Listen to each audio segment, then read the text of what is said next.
This will be Jonny D on the Lila Rose Podcast Part 2. Again, like, subscribe, give me a comment below. Open challenge to Jonny D. I'll fight him anywhere, anytime. I'll fly to any city. Boxing, MMA, kickboxing. He needs to be beat. His advice is that bad for the average man. Let's get to it. We can talk about that one. I actually had breakfast recently with I won't out this person, but it's an expert that would be recognizable to some of your listeners. And the conversation we were having was a very personal, private conversation. But he said, if you had told my 21-year-old self that sex in my 40s would have been so much better than it was in my 20s, with one person I've been married to for this long, I would have said, you're insane. You're insane. Yeah, said nobody ever. And sex in your 40s is better than sex in your 20s. Like, I'm 40 now. And I mean, just simple biology would tell you this is complete and utter nonsense. No, it's just not. Like, things break down.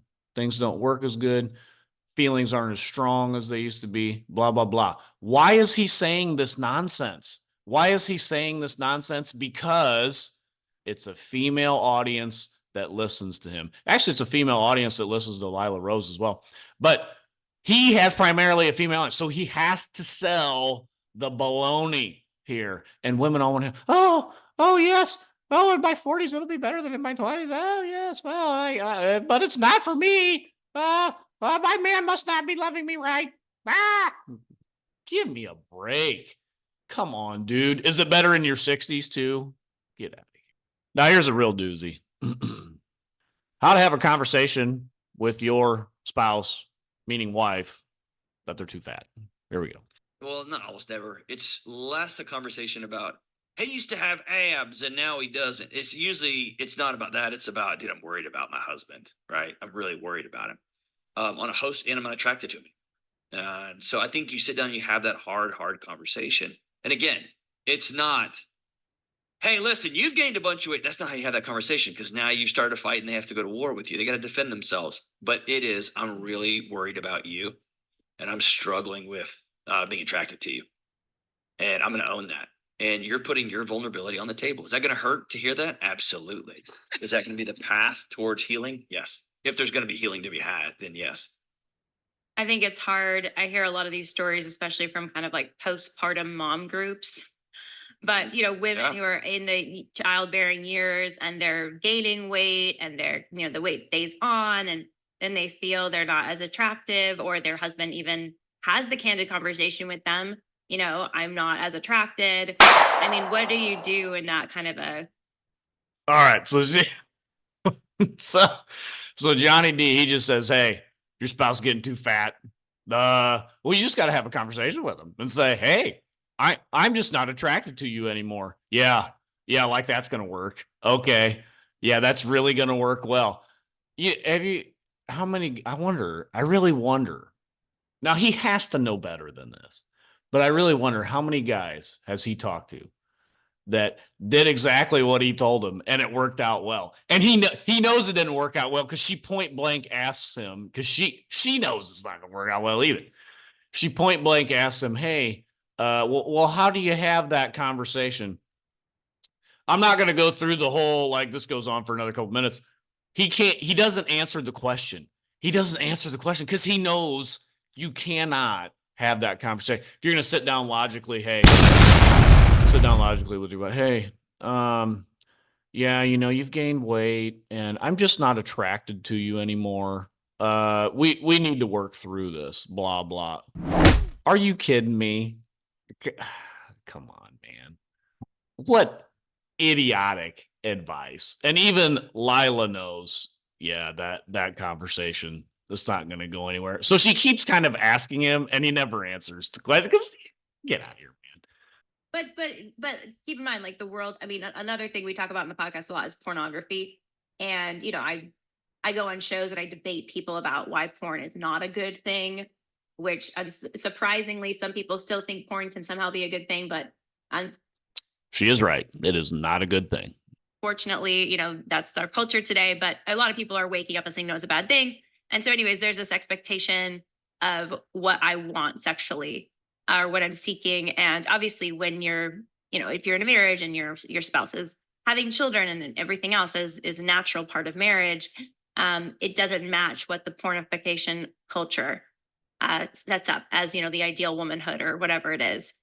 So I don't know if you have any advice, generally speaking, for the right mindset to have for men and women. Well, I think you nailed it first. I think you have to deal with the fact that your husband has a fantasy that they've created about how the world works that is simply untrue. And they have been willing to throw away all of this other thing. We talked about attraction is a big picture, right? It's not just aesthetic, but they're willing to erase all of that for X and Y and Z. And that's a conversation that your marriage you have to deal with in your marriage. And by the way, try to say this the right way.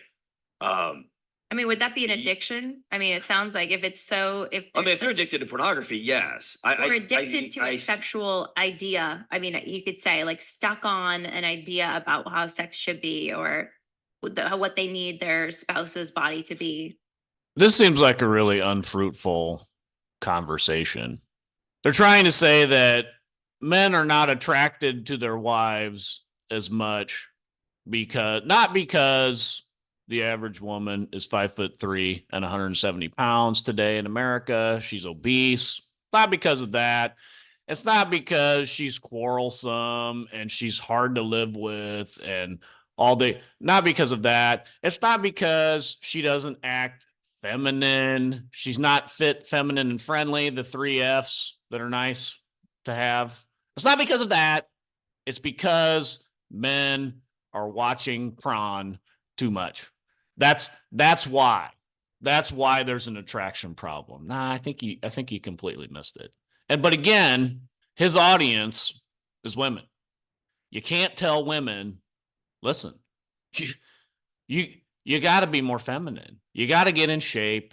You got to stop being so quarrelsome. You can't tell women that. You got to say, listen, it's the men's fault.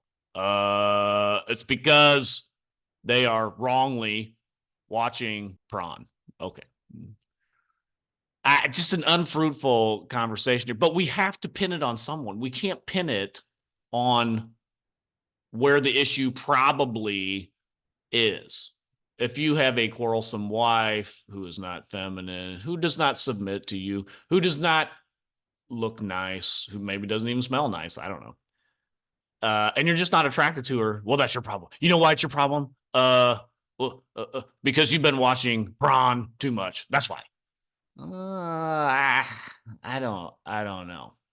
Now, this will be a hot take. I got to wrap up here, so I got to get over to church. This will be a hot take for me. I'm going to put this out there and I need some comments on this.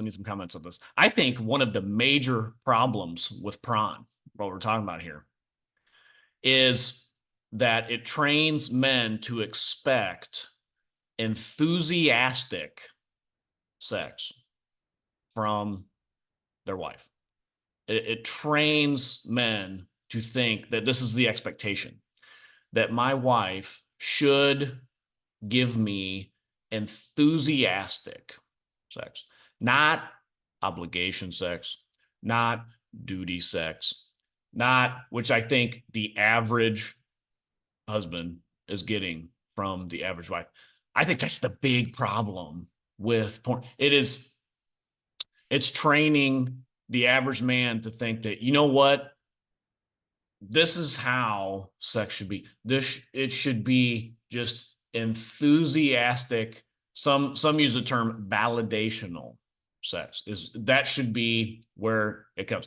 And I think after you've been married a while,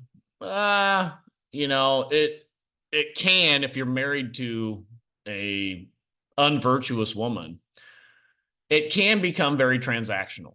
It can be hey, you've been a good boy today. You helped do the dishes. You made me breakfast. You put some laundry away. So now it's cookie time for good boy. You get sex, right? It's very transactional.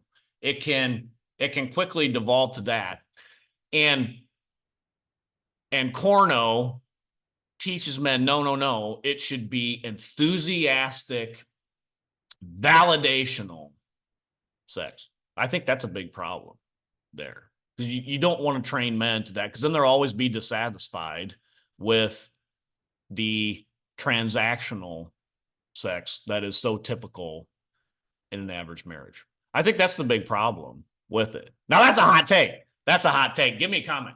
Give me a comment. We got to get it corrected. This guy's got to go. This guy's got to go. I will fight him anytime, anywhere. I will fly to any city to fight him. Whatever style he wants. MMA, boxing, kickboxing, whatever he wants. I'll fight him in it. Love to. Him and his little tattoos he's got on his arms too. We got to get it corrected anyway. Christ is winning. He is building his church, and the gates of hell will not prevail against it. Until next time, this is the Post Millennial Man.